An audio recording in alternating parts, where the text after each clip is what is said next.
Hello, નમસ્કાર વિદ્યાર્થી મિત્રો. આજે આપણે જોવાના છે 12.7 કાર્બોક્સિલિક એસિડ સંયોજનોની બનાવટ માટેની પદ્ધતિઓ. તો કાર્બોક્સિલિક એસિડ લાસ્ટ લેક્ચરમાં આપણે જોઈ ગયા હતા કે કાર્બોક્સિલિક એસિડ સંયોજનો કોને કહેવાય, તેનું નામાંકરણ કેવી રીતના થાય છે અને તેનું બંધારણ કેવી રીતના તેના સંસ્પંદન રચાય છે. તો આજે આપણે જોઈશું કે કાર્બોક્સિલિક એસિડ સંયોજનોની બનાવટ કઈ કઈ રીતથી થાય છે, કઈ કઈ પદ્ધતિ વપરાય છે. તો એના માટે આપણે સૌ પ્રથમ જોઈશું પ્રાથમિક આલ્કોહોલ સંયોજનો અને આલ્ડિહાઇડ સંયોજનોમાંથી. તો આલ્કોહોલ અને આલ્ડિહાઇડ સંયોજનોમાંથી આપણે કેવી રીતના મેળવી શકીએ છીએ. તો અહીંયા આપણે ઉદાહરણ લઈએ છીએ. સૌપ્રથમ RCH2OH આલ્કોહોલ સંયોજન જે છે, જેની આલ્કલાઇન KMnO4 અને H3Oની હાજરીમાં રિએક્શન કરતાં H3O+ ની હાજરીમાં રિએક્શન કરવાથી આપણને અહીંયા મળે છે RCOOH, એટલે કે એસિડ સંયોજન મળે છે. તો સિમ્પલી અહીંયા રિએક્શન થશે. RCH2OH છે, આપણે લખીશું ચાલો RCH2OH, જેમાંથી હાઇડ્રોજન અહીંયાથી દૂર થશે, ઓક્સિડેશન રિએક્શન થશે. જો ઓક્સિડેશન રિએક્શન થશે તો જ આપણને એસિડ રિએક્શન થયેલું એસિડ પ્રક્રિયા આપણને પ્રોડક્ટ મળે છે. તો હાઇડ્રોજન દૂર થઈ જાય છે અને ઓક્સિજનનો અહીંયા ઉમેરો થશે. તો ઓક્સિજન જોડાય છે અને અહીંયા આપણને મળે છે એસિડ સંયોજન. તો એક કાર્બનવાળું છે RC છે, તો આપણને મળશે RCOOH અને અહીંયાથી હાઇડ્રોજન છે એ દૂર થઈ જશે. તો આપણે લખી શકીએ કે ડાયહાઇડ્રોજન બી દૂર શકે છે, H2O પણ દૂર થઈ શકે છે. બીજું રિએક્શન છે ડેકેન1ઓલ છે, CH2OH છે. તો જેવી રીતના ઉપર રિએક્શન થાય એ રીતના સિમ્પલી રિએક્શન આપણે કરવાનું છે. જ્યારે પણ ઓક્સિડેશન રિએક્શન કરીએ તો આપણે મેઇન યાદ રાખવાનું છે, જે આગળ છે એને આપણે એને જ લખી દઈશું. તો CH3 CH2 એક ટાઈમ છે, પાછળનું આ જે છે એને આપણે ધ્યાનમાં લઈશું. તો CH2 છે, એમાંથી હાઇડ્રોજન તો દૂર થઈ જાય છે, કાર્બન છે એની સાથે ઓક્સિજન જોડાઈ જશે અને આપણને મળશે COOH, ડેકેનોઇક એસિડ. બીજું છે આલ્કાઇલ બેન્ઝાઇલ સંયોજનોમાંથી. આલ્કાઇલ બેન્ઝાઇલ સંયોજનોમાંથી એરોમેટિક કાર્બોક્સિલિક એસિડ સંયોજનો આલ્કાઇલ બેન્ઝીન સંયોજનોના ક્રોમિક એસિડ અથવા તો એસિડિક કે આલ્કલાઇન પોટેશિયમ પરમેંગેનેટ સાથે ઓક્સિડેશન દ્વારા બનાવી શકાય છે. તો આ રિએક્શન આપણે અહીંયા જોઈશું.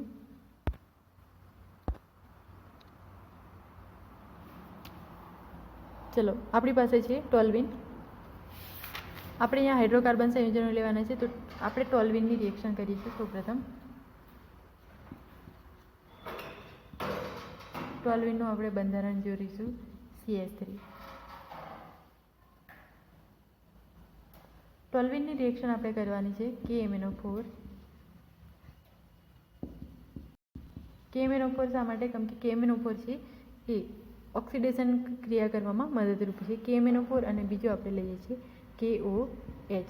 KMnO4 અને KOH સાથે રિએક્શન કરવાથી KMnO4 છે એ ઓક્સિડેશન કરવામાં મદદરૂપ થાય છે અને KOH જેનું ઓક્સિડેશન ટોલ્વિન સાથે થાય છે બેન્ઝીન, અહીંયા આપણને મળશે COOK. જે K છે પોટેશિયમ એ અહીંયા કાર્બન સાથે ઓક્સિડેશન રિએક્શનની અંદર ભાગ લે છે અને જોડાઈ જાય છે.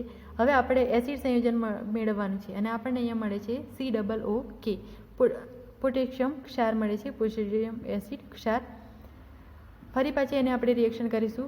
જે આપણને અહીંયા મળે છે પોટેશિયમ ક્ષાર, એને આપણે એસિડિક બનાવીશું. એસિડિક બનાવવા માટે આપણે H3O+ની હાજરીમાં રિએક્શન કરીશું. તો અહીંયા આપણને H3O+ સાથે રિએક્શન કરવાથી આપણને મળે છે COOH. એસિડિક કરવું એનો મતલબ થાય છે કે હાઇડ્રોજનનો ઉમેરો થવો. તો H3O+ની હાજરીમાં રિએક્શન કરવાથી Hનો ઉમેરો થાય છે અને COOH જોડાઈ જશે, પોટેશિયમ અહીંયાથી દૂર થઈ જાય છે. ચલો, તો આ રીતના આપણે રિએક્શન થાય છે. બીજી રિએક્શન પણ આપણે લખી શકીએ જેવી રીતના CH3. એક CH3 લીધો, જો એને જગ્યાએ આપણે વધારે લઈએ એક કરતાં, તો અહીંયા ચલો લઈએ CH2 CH2 CH3.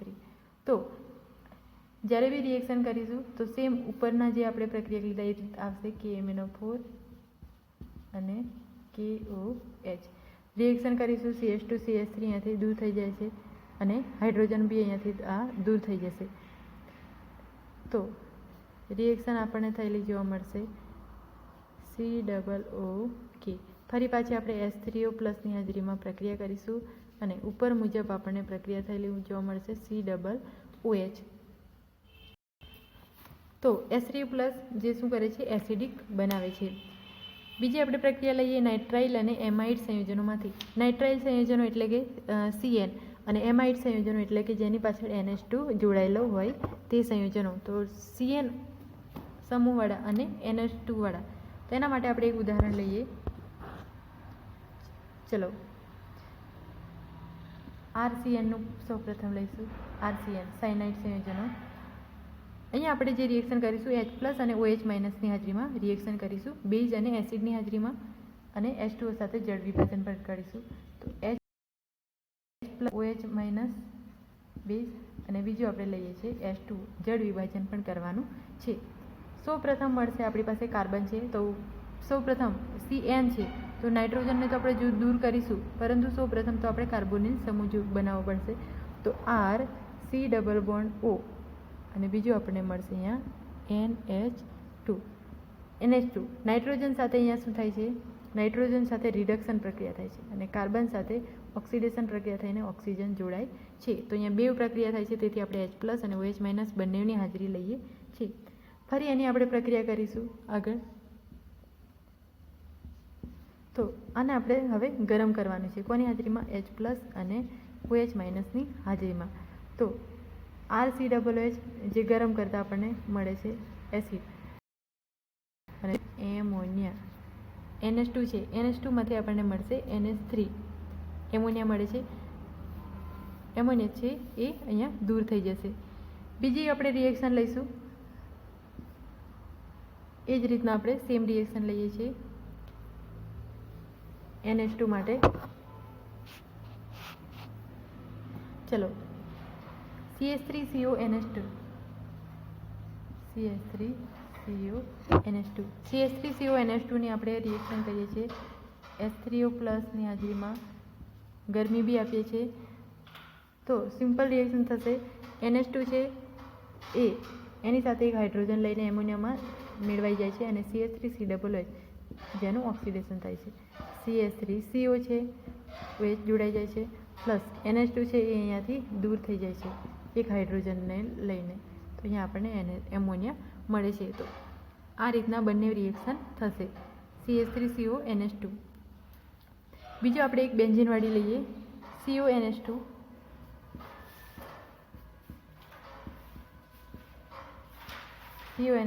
જેની બી આપણે અહીંયા કરીશું H3O+ ની હાજરીમાં. ચલો H3O+ ની હાજરીમાં અહીંયા લખી દેવાનું H3O+. H3O+ ની હાજરીમાં રિએક્શન કરતા CONH2 છે એમાંથી NH2 અહીંયાથી દૂર થઈ જશે. NH2 દૂર થઈ જાય છે. CO કાર્બોનિલ સમૂહ રહે છે, તો અહીંયા આપણે લખીશું CO. એની સાથે OH જોડાઈ જશે અને દૂર શું થશે, તો દૂર જે થશે એ આપણે લખીશું NH3. તો આ રીતના રિએક્શન થશે. તો આ છે નાઇટ્રાઇલ અને એમાઇડ સંયોજનોમાંથી. તો તમને અલગ અલગ રીતે પૂછાઈ શકે છે કે કાર્બોક્સિલિક એસિડ સંયોજનોની બનાવટ. અમુક વાર તમને એવું પૂછાય કે એમાઇડ સંયોજનોમાંથી એસિડ સંયોજન બનાવવું, અથવા તો એવું પૂછાય કે નાઇટ્રાઇલ સંયોજનોમાંથી બનાવો. અલગ અલગ રીતેની જે બનાવટ છે, દરેક બનાવટ ઇમ્પોર્ટન્ટ છે, તમારે અલગ અલગ રીતે જોવાની છે. ચલો એના પછી આપણે જોઈએ ગ્રિગ્નાર્ડ પ્રક્રિયકોમાંથી. તો ગ્રિગ્નાર્ડ પ્રક્રિયકમાંથી જે આપણે આગળ બી શીખી ગયા છીએ, ગ્રિગ્નાર્ડ પ્રક્રિયક MgX જે એકદમ ઇઝી રિએક્શન છે. તો અહીંયા આપણે લઈશું RMgX.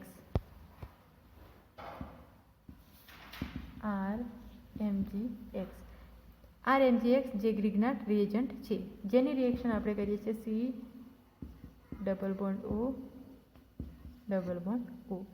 શુષ્ક ઇથરની હાજરીમાં. જ્યારે બી રિએક્શન કરીએ ત્યારે યાદ રાખવાનું કે શુષ્ક ઇથરની હાજરીમાં આ રિએક્શન થશે. જો શુષ્ક ઇથરની ગેરહાજરી હોય તો રિએક્શન થશે નહીં. RMgX છે, RX R છે કાર્બન સાથે જોડાશે, તો આપણે આરની રિએક્શન કરીશું કાર્બન સાથે. તો RC=O અને એક બાજુ આ જે છે એક બોન્ડ અહીંયાથી તૂટી જાય છે, તો એક બોન્ડ ઓક્સિજન અને આ ઓક્સિજન સાથે આપણે MgX ને જોડીશું MgX. ચલો તો અહીંયા જે ડબલ બોન્ડ તૂટે છે એના ઇલેક્ટ્રોન ઓક્સિજન પાસે આવી જાય છે એટલે O થશે માઇનસ, અને Mgx અહીંયા Mgx છે એ x અહીંયા પ્લસ સ્વરૂપે મળે છે. એનું આપણે જડ વિભાજન કરીશું. H2O ની હાજરીમાં બી કરી શકીએ અને H3O પ્લસની હાજરીમાં એસિડિક પણ કરી શકીએ છીએ. એસિડિક કરતાં આપણને અહીંયાથી Mgx છે એ અહીંયાથી દૂર થઈ જશે. કોને લઈને? અહીંયાથી OH ને લઈને, એક OH અને એક હાઇડ્રોજન અહીંયા એડ થઈ જાય છે. એક મિનિટ. ચલો તો શુષ્ક ઈથર સાથે પ્રક્રિયા કરવાથી આપણને મળશે અહીંયા COOH. આ COOH મળે છે અને MgOH ટ્વાઇસ, તો RCOOH મળે છે અને પ્લસ MgOH x જે દૂર થશે. બીજી એક આપણે રિએક્શન જોઈએ છીએ જે છે એસાઇલ હેલાઇડ અને એનહાઇડ્રાઇડ સંયોજનોમાંથી. એસાઇલ હેલાઇડ અને એનહાઇડ્રાઇડ સંયોજનોમાંથી RCOCl છે, RCOCl જે છે એસાઇલ ક્લોરાઇડ. એસાઇલ ક્લોરાઇડની આપણે H2O સાથે રિએક્શન કરીશું, જળ વિભાજન કરીએ છીએ. જળ વિભાજન કરવાથી આપણને મળે છે RCOOH પ્લસ Cl માઇનસ. તો અહીંયા જોઈ શકો છો કેવી રીતના મળશે. તો Cl જે છે RCO અને Cl અહીંયા ડિવાઈડ થઈ જાય છે. RCO છે H2O સાથે રિએક્શન જે કરીએ છીએ એમાંથી અહીંયાથી OH જે છે H પ્લસ અને OH માઇનસ કરી શકીએ. ચલો જેને આપણે થોડું વધારે સારી રીતે જોઈએ.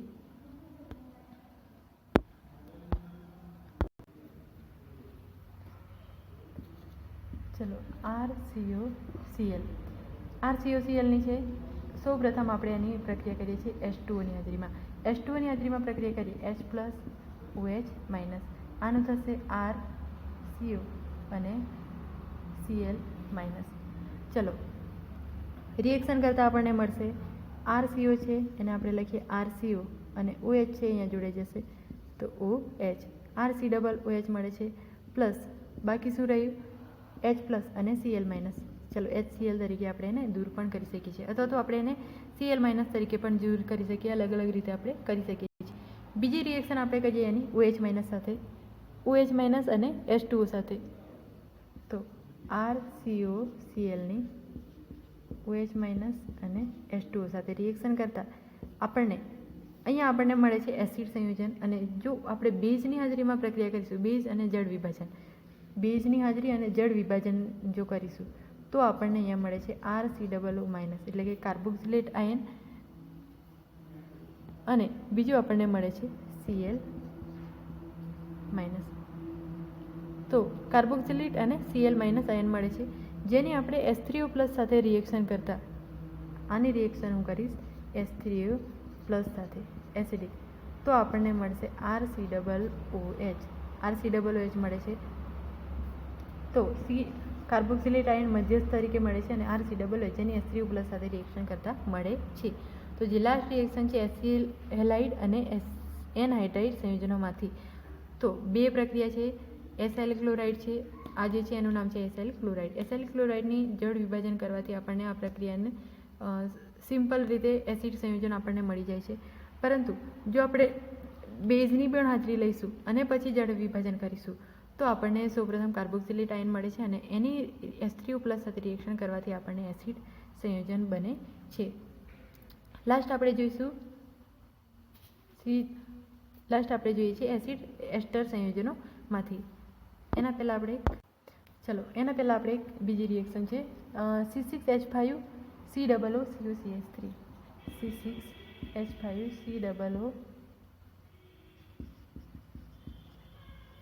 COCH3.